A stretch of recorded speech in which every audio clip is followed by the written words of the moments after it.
what this is on, the concept of immortality has been with humankind for ages, and there's been this constant pursuit of the fountain of youth, and it's just evolved over time. But ever since Gilgamesh and Mesopotamia, and even Ponce de Leon with the fountain of youth itself, and now today transhumanism, these kind of things where we're merged with computers and that sort of thing. But there's always been these cautionary stories that go along with immortality. It's like all this stuff all this baggage that you don't really want this kind of thing.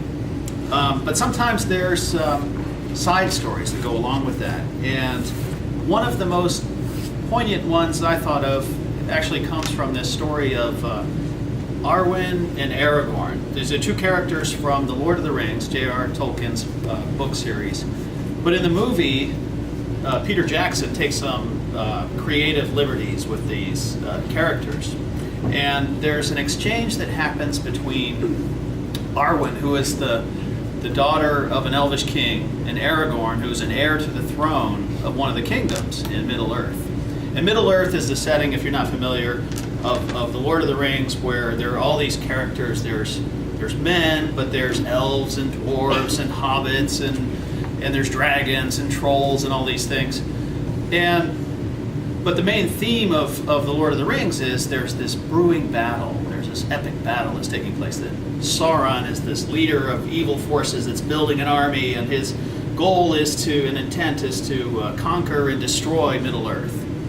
And the elves, aren't exactly very happy with this. The elves are immortal. They've been around a long time. They've seen the folly and the fecklessness of men, and they've lost faith.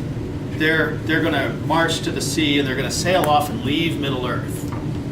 But there's a problem, because Arwen, who is an immortal elf, she's actually over 2,000 years old, has fallen in love with this mortal man, Aragorn, and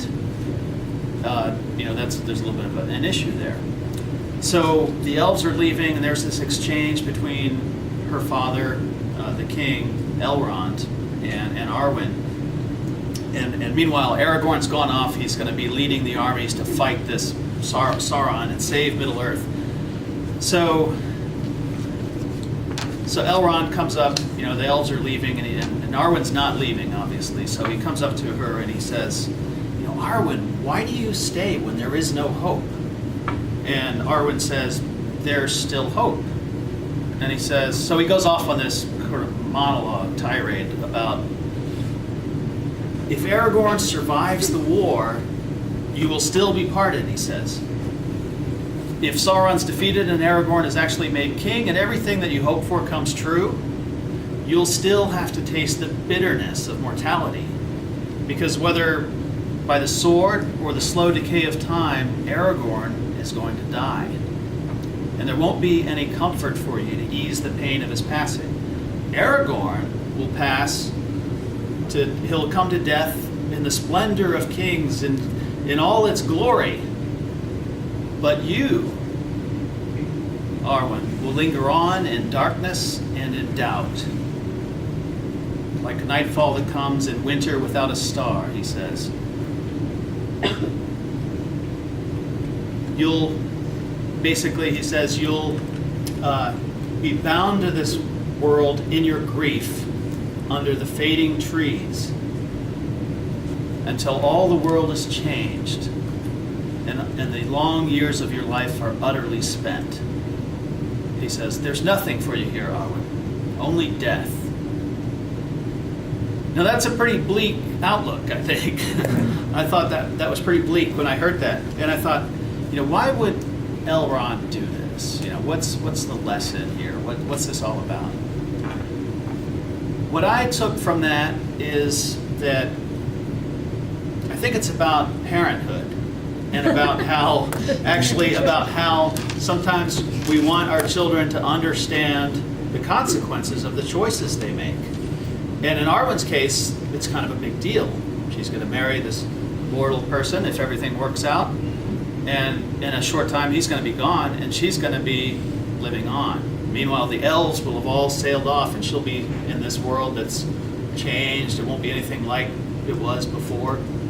So there are serious consequences. And I think we want our children to understand, sometimes it's like,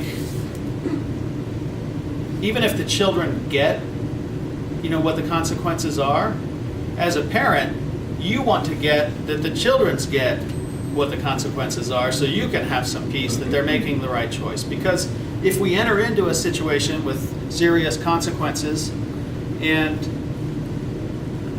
we understand the implication, those consequences, we can have ownership of our choices, and we're much more likely to be successful and happy in that case. But if we don't understand the consequences, we could be seriously disappointed and unhappy. And so as a parent, you just want to make sure that that's the case with your children. But I thought it's possible that might not be what the story's out about at all. Maybe this is just a case where it's a father. Elrond thinks Aragorn's a bum, and he doesn't want his daughter to marry him. And so the way he expresses that is, he says, "Look, Arwen, you're going to marry this guy, and